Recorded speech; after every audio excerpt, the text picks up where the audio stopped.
que inclusive também o Estatuto da UNITA prevê, que são 2 mandatos para o presidente, mas ele exatamente voltou a reformar para voltar para o status quo ante. Do mesmo formato que teve o presidente dos Santos, é no mesmo formato que temos hoje o Estatuto do MPLA, para possibilitar que depois de cessar, porque não conseguiu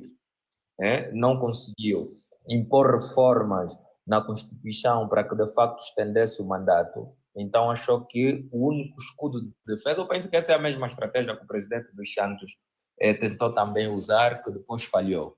Falhou porque os factos depois seguiram um rumo distinto e parece que ele perdeu depois o controle, e isso parece que tem sido prática para os políticos do MPLA. É que o MPLA, por estar muito tempo no poder e estar a governar, tem estado a ignorar premissas simples. O presidente dos Santos não saiu porque queria sair. A conjuntura que o fez sair. Sim, Ailton? Ok, tá. Não perguntei. Eu só estava. Não perguntei nada. Sim, tal como eu estive a dizer, que a conjuntura que estava que estava exatamente a forçar que saísse. Por exemplo, quando você ouve o presidente João Lourenço, nas declarações que ele fez agora na entrevista que teve, pronto, você fica de facto boquiaberto, ficas a se perguntar, mas esse cara tem noção do que está de facto a dizer? Porque não é possível, ele não tem possibilidade de escolher, nem no MPLA, nem de escolher como presidente da República. Não tem, nas duas situações aventadas, ele não tem poder de escolher sucessores. Repare que, por exemplo, já temos 2 pré-candidaturas, do general Higino Carneiro e do Valdir. Prontos, valem o que valem, tal como o Hitler disse e eu aqui concordo, que a candidatura de peso, ou seja, a pré-candidatura de peso a esta altura é do general Higino Carneiro. Aliás, aventou inclusive a possibilidade de que dentro do partido não existe princípio de sucessão hereditária, ou seja, ninguém pode ser, e eu tenho estado a dizer, os militantes têm estado, por exemplo, a denunciar que por agora já não vai se repetir o que aconteceu em 2016, de ter um Delphi.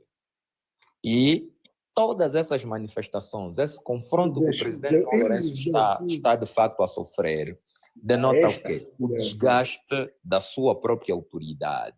O presidente João Lourenço tem estado a trazer conceitos distintos, os mesmos que gente que esteve em torno do presidente José Eduardo dos Santos também lhe aconselhavam, pensavam que ele é eterno, mas depois você fica a se perguntar, como é que essa gente que passou na academia, estudou, sabe o mínimo de ciências políticas e sabe inclusive como é que os fenômenos, como é que todo, e inclusive como é que é a própria dialética, vai querer ignorar o facto de que essa pessoa é eterna no poder, vai continuar a ter poder. Isso não é possível. Por isso que cometeu erros, e os erros que cometeu não só lhe custou a vida, como também está a custar a essa altura a liberdade dos filhos. Por quê? Porque aquele grupo de incompetentes, aquele grupo de bajuladores que tem estado de facto a ignorar o que a própria ciência de governação institui, eles têm estado exatamente a trazer uma interpretação contrária, fazer acreditar o presidente que ele só sai no caixão, que ele vai ser eterno, terá a possibilidade de colocar pessoas do seu interesse. Isso não é patrimônio pessoal.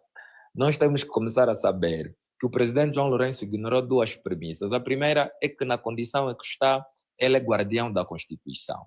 A Constituição é que conserva, com os defeitos que tem, eu não quero discutir o mérito da Constituição, com os defeitos que tem, mas sabemos que ela é que conserva os valores e os princípios que nós partilhamos enquanto comunidade política, ou seja, o futuro coletivo da comunidade política angolana está exatamente naquela Constituição revista em 2021.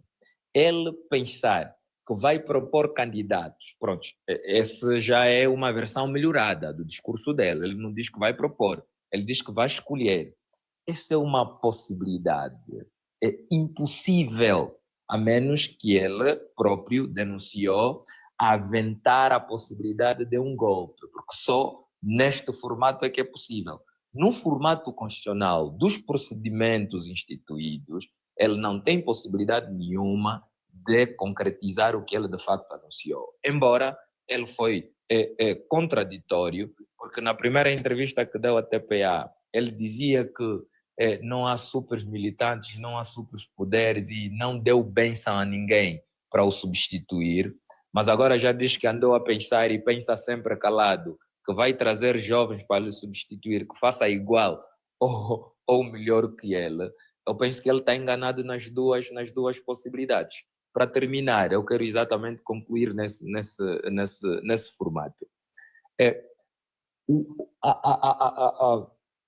O processo que o partido sofreu com a saída do presidente dos Santos fez com que o MPLA vivesse momentos que nunca viveu antes, que eu talvez estaria exatamente a equiparar com o momento em que de facto despoletaram o mecanismo do 27 de maio, que era na altura em que também Nito Alves não só terá denunciado a corrupção naquela altura do governo de Neto, de pessoas próximas ao Neto, como também terá aventado a possibilidade de desafiar exatamente a liderança de Neto.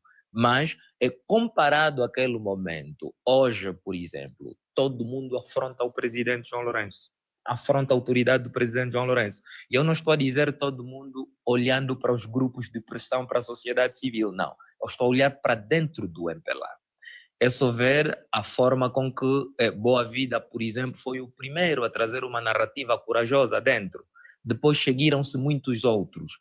Olha que hoje há exatamente pessoas que não só estão a afrontá-lo na dimensão que estão, mas estão a dizer que em 2026 você nem serás candidato, nem vais escolher alguém que será candidato, porque nós vamos concorrer à liderança do partido e vamos deixar que, de facto, sejam os militantes do partido a escolherem, dentre os candidatos, quem melhor requisitos reúne e melhor está habilitado para ser presidente do partido e, posteriormente, concorrer para a liderança da República.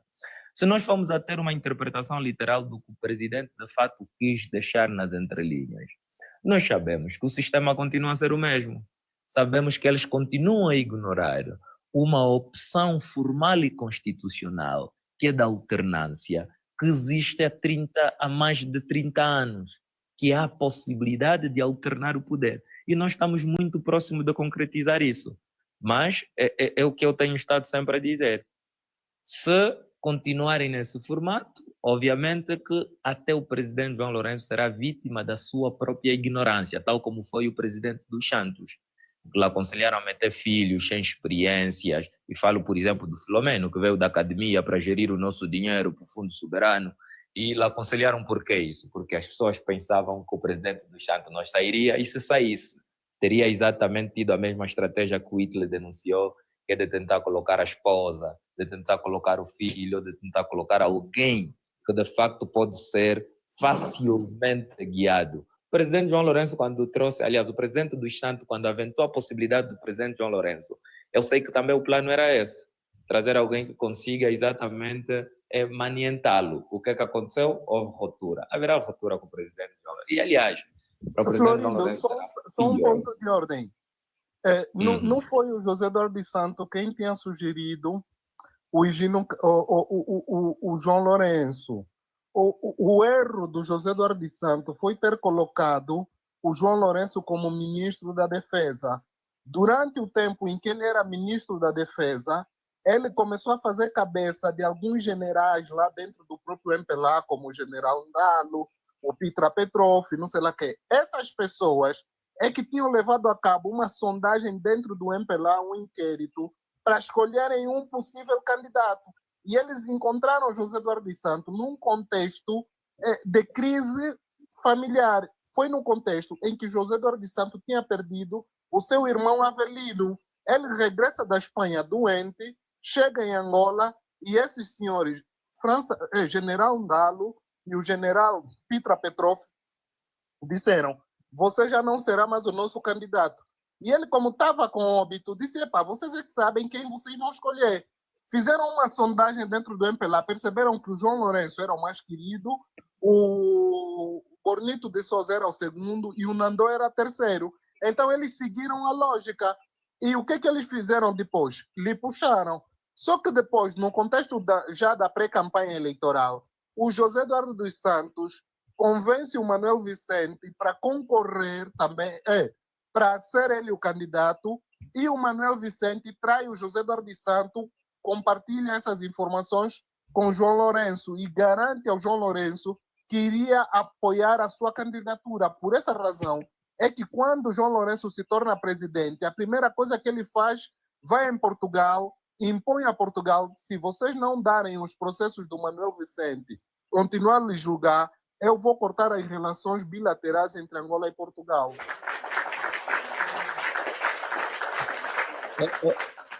Eu penso que de facto faz sentido a tua narrativa, Hitler, e eu penso que é de facto isso. Mas o que eu queria era, na mesma lógica que de facto o Hitler traz, eu queria exatamente sentenciar que para o presidente João Lourenço não terá saída. Eu não vejo qual é a saída que o presidente pode aventar a essa altura. Se manter no partido, vai acontecer o mesmo, porque nós sabemos que o sistema e o formato que temos não permite esse nível de coabitação, porque o partido leva uma fasquia maior relativamente às estruturas do Estado. Ou seja, é o partido, no formato e no sistema marxista-leninista, que vai exatamente tomar todas as decisões importantes. O que as instituições do Estado fazem é o quê? É só trazer o selo jurídico destas decisões. Então, eu penso que estamos exatamente abertos para a transição, estamos a criar os angolanos, e isto aqui é mesmo mérito dos angolanos.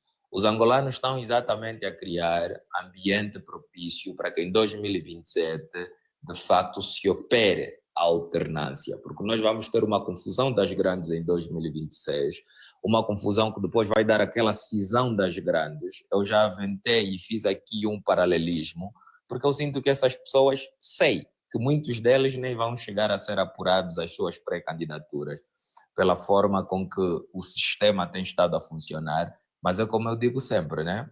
É sempre bom ir e expor as manias do sistema para que também isso sirva de dissuasão para os outros segmentos e compreendam exatamente que tipo de sistema nós estamos de facto a lidar. Se perderam Luanda, quem disse que não vão perder o país? Pronto, a todos, de facto, foi um prazer estarmos juntos. E interessa.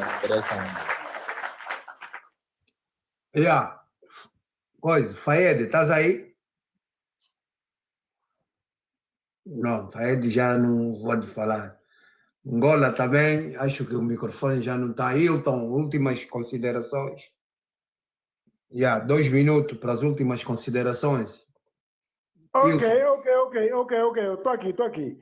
As minhas últimas considerações, desde que eu participei aqui no programa, fui bem educado, não faltei respeito a ninguém, top, mas a minha última consideração vai para o setor pesqueiro, onde o angolano não vê, aquilo é secreto. Nós temos que ver o setor lá marítimo. O nosso peixe está caro. As pessoas ainda compram peixe caro, assim como na Europa. Nada. Isto não se acredita em qualquer parte. Vai para Marrocos. Marrocos o peixe é barato. Então, nós não devemos... E para onde vai o nosso peixe? Por que o nosso peixe fica caro? É ali onde eu quero saber. Eu quero saber esta situação do peixe. Vocês nunca tocam. E aquela ministra aí, a ministra da Pesca, vocês não la atacam. Não la atacam por quê? É uma ministra silenciosa, que ninguém lhe ataca. Nós temos que atacar isso. Os chineses chegam lá, levam o nosso peixe. E eu aqui na Europa, eu comprei, fiquei chateado. Comprei uma dourada a 9 euros. E quanto é que eu teria lá uma boa garopa lá? Aqui não se vê garopa também, não se vê nada. Nós temos que ver essa coisa do peixe. Nós cá no peixe compramos caro peixe. Nós temos que mandar e falar certo. É isso que nós queremos. Revolução marítima. Revolução marítima.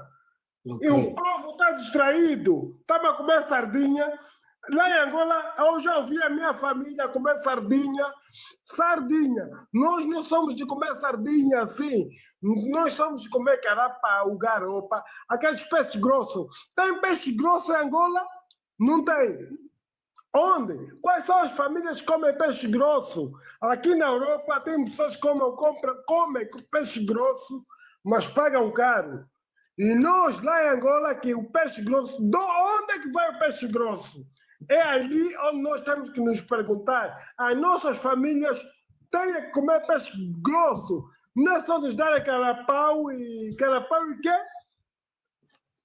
O outro peixe, qual é que nós comemos? Carapau e quê? Cachucho. Carapau e cachucho, mas quê? Lá tem atum, não tem atum no nosso bar.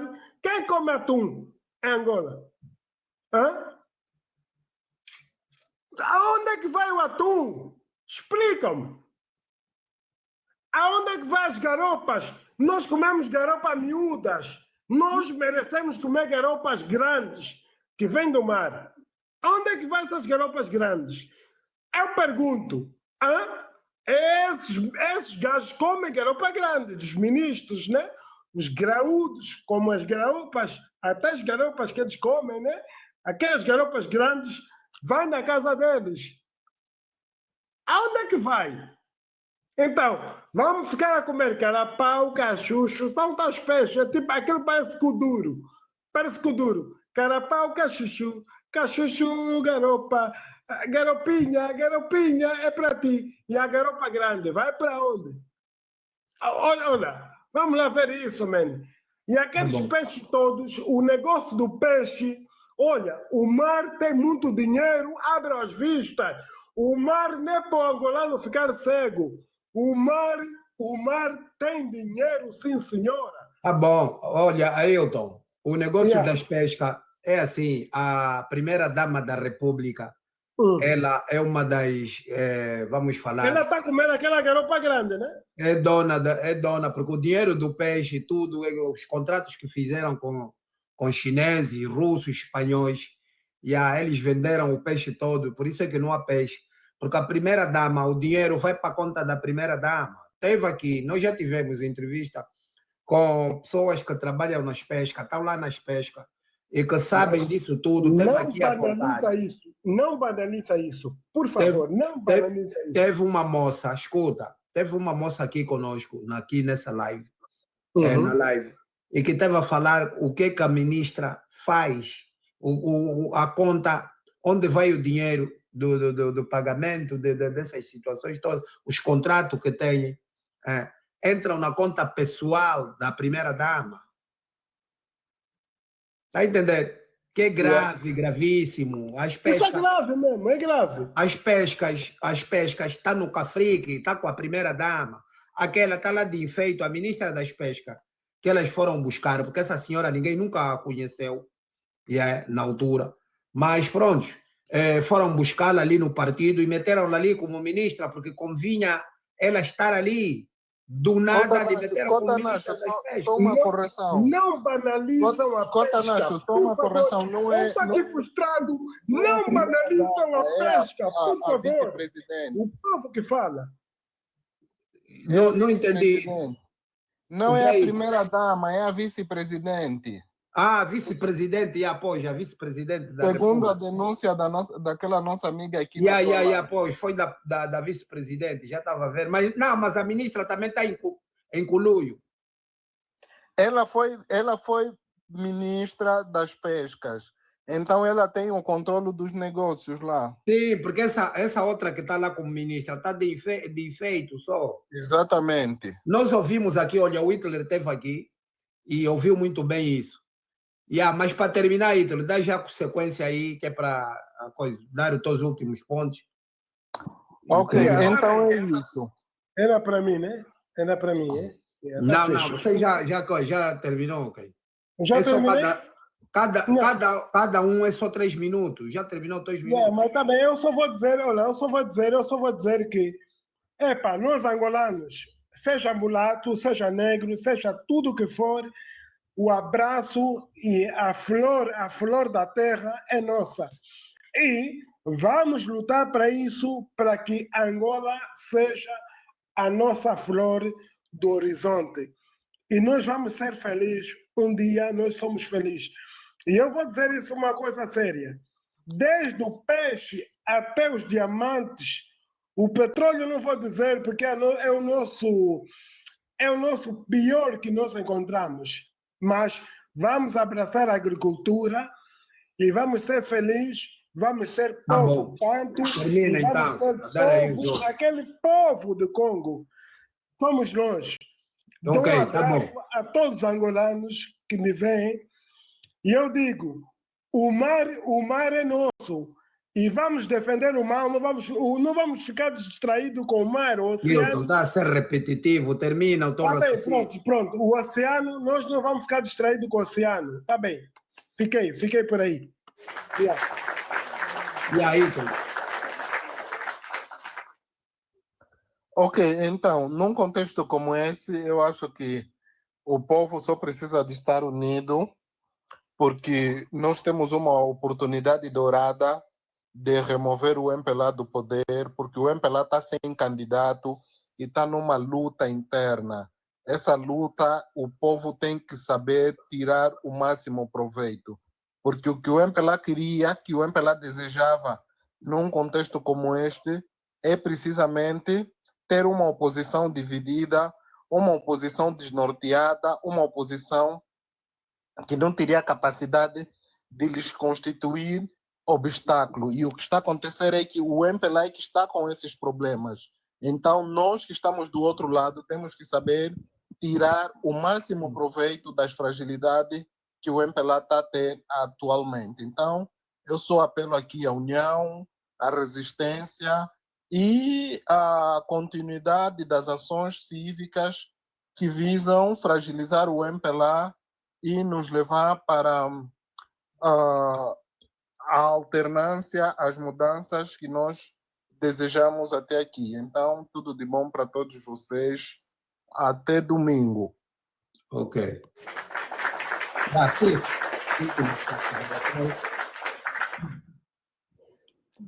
Já estava aí a pensar, nos últimos minutos podia dar no Ayrton do Peixe, mas eu vou aqui